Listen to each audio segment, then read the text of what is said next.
காணாமல் ஆக்கப்பட்டோர், கடத்தப்பட்டோர் புதைக்குழிக்குள் உள்ளார்கள். கஜேந்திரன் அதிர்ச்சி தகவல். செம்மணியில் வெளிவந்த சவப்பெட்டி. முக்கிய புள்ளிகளின் பாரிய மோசடி அம்பலம். கைது செய்ய அதிரடி நடவடிக்கை. தீவிரமடையும் தமிழரசு கட்சியின் உள்ளக மோதல். நான் சில்லறையல்ல என்கின்றார் CVK. சர்ச்சைக்குள்ளான ரணிலின் தீர்மானத்தை வரவேற்கும் அரசியல்வாதி. மகிந்த ஆட்சியின் நிழலில் மறைந்திருந்த ஆதரவு. அம்பலமாகும் பிள்ளையான் குழுவின் மர்மங்கள். ஐக்கிய தேசிய கட்சிக்கு தலையீடியான மர்மக்குழு. அதிகரித்த பெண்களின் எண்ணிக்கை. இலங்கைக்கு காத்திருக்கும் பேரிடி.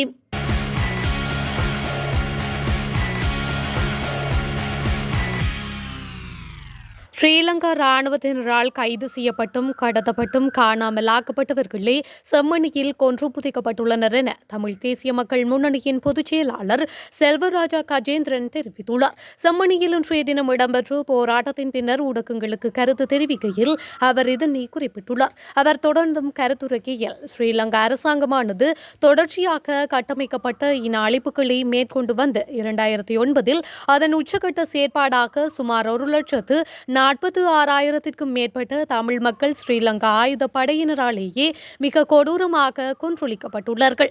உணவு தடை மற்றும் மருந்து தடை என்பவற்றையும் ஆயுதமாக பயன்படுத்தி அந்த இன அழிப்பு அரங்கேற்றப்பட்டது.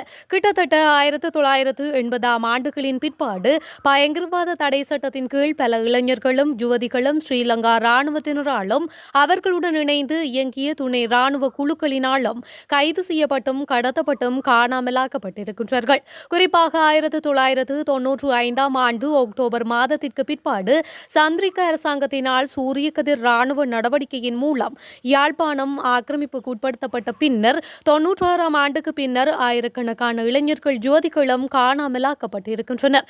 இவ்வாறு காணாமலாக்கப்பட்டோர் எல்லோரும் கொன்று புதைக்கப்பட்டிருக்கின்றார்கள் என்பது எல்லோருக்கும் தெரிந்த விடயம். இப்போது செம்மணியில் 100க்கும் அதிகமான எலும்புக்கூடுகள் வெளிவந்திருக்கின்றன.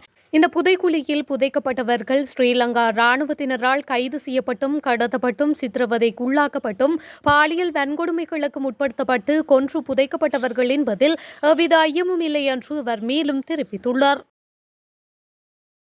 போர்க்குற்றங்கள் தொடர்பாகவும் இனப்படுகொலை தொடர்பாகவும் நாங்கள் ஜனாதிபதியிடம் சுட்டிக்காட்டியிருக்கின்றோம் என இலங்கை தமிழரசு கட்சியின் தலைவர் CVK சிவஞானம் தெரிவித்துள்ளார். யாழ்ப்பாணத்தில் இடம்பெற்ற ஊடக சந்திப்பில் செம்மணி தொடர்பாக இலங்கை தமிழரசு கட்சி சார்பாக ஜனாதிபதிக்கு எழுதிய கடிதத்தை கஜேந்திரகுமார் பொன்னம்பலம் விமர்சித்தமை குறித்து கருத்து தெரிவித்த போதே அவர் இதனை குறிப்பிட்டுள்ளார். இதன்போது அவர் மேலும் தெரிவிக்கையில், நாம் உள்ளக விசாரணையை கேட்கவில்லை. அது மட்டுமல்லாமல் நாங்கள் ஒரு விடயத்தை முக்கியமாக தெளிவாக சொல்லியுள்ளோம். கஜேந்திரகுமாரின் குற்றச்சாட்டு அபத்தமானது. இலங்கை தமிழரசு கட்சி ஜனாதிபதிக்கு எழுதிய கடிதத்தில் அகழ்வுகள் பற்றியே நாங்கள் கடிதத்தில் குறிப்பிட்டுள்ளோம் என அவர் மேலும் குறிப்பிட்டுள்ளார்.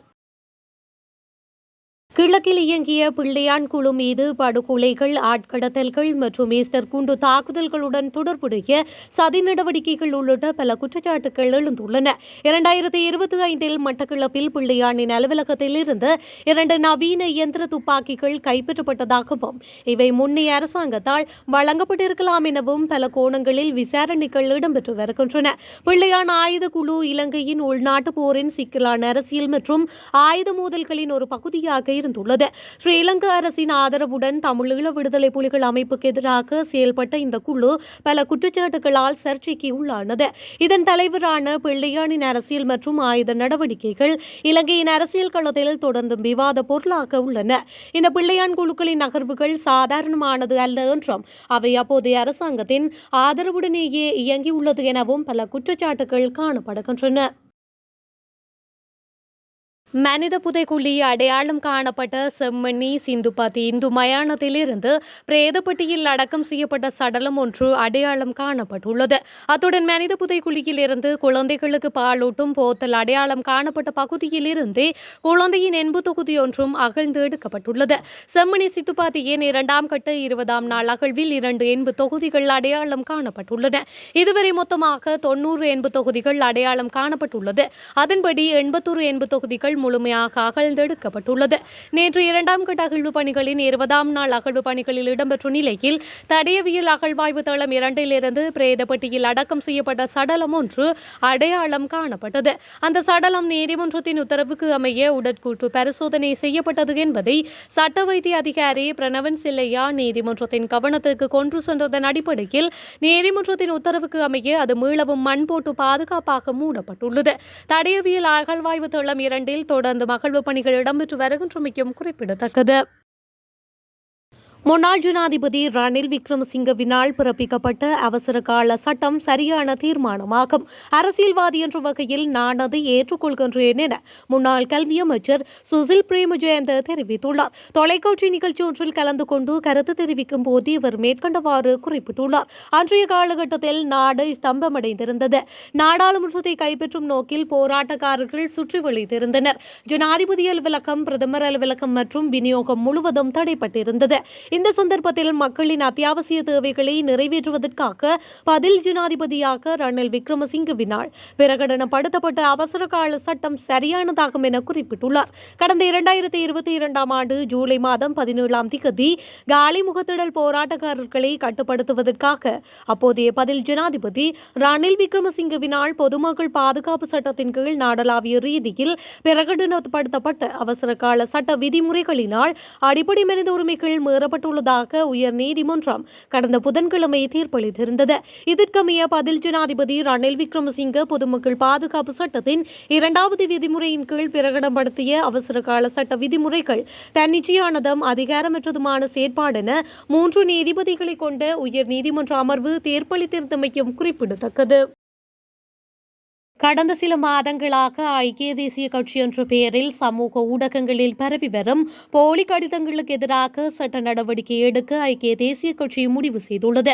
இந்த கடிதங்கள் ஐக்கிய தேசிய கட்சியின் தலைப்பு, யானை சின்னம் மற்றும் கட்சித் தலைவர் வஜிர அபேவர்தனவின் கையொப்பத்துடன் உருவாக்கப்பட்டுள்ளதாக தெரிவிக்கப்படுகின்றது. நாட்டில் ஐக்கிய தேசிய கட்சியை பற்றி தவறான புரிதலை உருவாக்கும் நோக்கில் சந்தேகத்திற்குரிய கடிதங்கள் ஒரு நாசகார குழுவால் தயாரிக்கப்பட்டுள்ளதாக அக்கட்சி குற்றம் சாட்டியுள்ளது. அதன்படி இவ்வாறான போலி கடிதங்களை தயாரிப்பவர்கள் அனைவரும் சட்டத்தின் முன் நிறுத்தப்படுவார்கள் என்றும் ஐக்கிய தேசிய கட்சி தெரிவித்துள்ளது. தேசபந்து தென்னகோனுக்கு வழங்கப்பட்ட தன்னிச்சையான முடிவு குறித்து இன்று தலைப்பில் ஒரு போலி அறிக்கை கடைசியாக வெளியிடப்பட்டதாக ஐக்கிய தேசிய கட்சியின் தலைவர் வஜிர அபேவர்தன குறிப்பிட்டுள்ளார். இந்த அறிக்கை முதலில் வாட்ஸ்அப் சமூக ஊடகங்களில் பரப்பப்பட்டது. விசாரணையின் போது தெரியவந்ததாகவும் அவர் தெரிவித்துள்ளார். இதேவேளை ஜூன் 16ஆம் தேதி கொழும்பு மாநகர சபையின் அதிகாரத்தை நிறுவுவது தொடர்பாக என்ற தலைப்பில் இதேபோன்ற போலி அறிக்கை சமூக ஊடகங்களில் பரப்பப்பட்டதாகவும் வஜிர மேலும் தெரிவித்துள்ளார். இலங்கையின் பிரபல பாடகர் பாத்திய ஜெயக்கொடி மற்றும் பல உயர் பாதுகாப்பு அதிகாரிகளை கைது செய்ய லஞ்ச ஒழிப்பு ஆணைக்குழு நடவடிக்கை எடுத்துள்ளது. வைரஸ் கங்கா திட்டத்திற்காக ஒதுக்கப்பட்ட நிதியின் பயன்பாடு தொடர்பில் இருவரையும் கைது செய்ய நடவடிக்கை எடுத்துள்ளதாக ஆணைக்குழு அதிகாரிகள் தெரிவித்துள்ளனர். குறித்த திட்டம் செயல்முறையை மேற்கொள்ளாமல் திட்டத்தின் ஆரம்ப கட்டத்தில் 27.6 மில்லியன் ரூபாய் இழப்பு ஏற்பட்டுள்ளதாக தெரிவிக்கப்படுகின்றது. பாடகர் பாத்தியா நடத்தும் ஷார்ட் அவுட் என்டர்டெயின்மெண்ட் நிறுவனத்திற்கு எதிராக லஞ்ச ஒழிப்பு ஆணைக்குழுவில் முறைப்பாடுகள் செய்யப்பட்டிருந்தாலும் கடந்த ஆட்சியின் போது அது குறித்து எவ்வித விசாரணையும் எடுக்கப்படவில்லை என சுட்டிக்காட்டப்பட்டுள்ளது.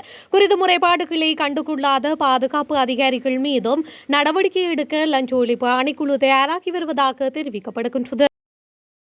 கடந்த 3 தசாப்தங்களாக காணப்பட்ட குறிப்பிடத்தக்க மக்கள் தொகை மாற்றம், ஆண் மக்கள் தொகை வீதத்தில் நிலையான சரிவு மற்றும் அதற்கேற்ப பெண் மக்கள் தொகை வீதத்தில் அதிகரிப்பு காரணமாக எதிர்காலத்தில் இலங்கை பல நெருக்கடிகளை எதிர்கொள்ள வாய்ப்புள்ளதாக எச்சரிக்கை விடுக்கப்பட்டுள்ளது.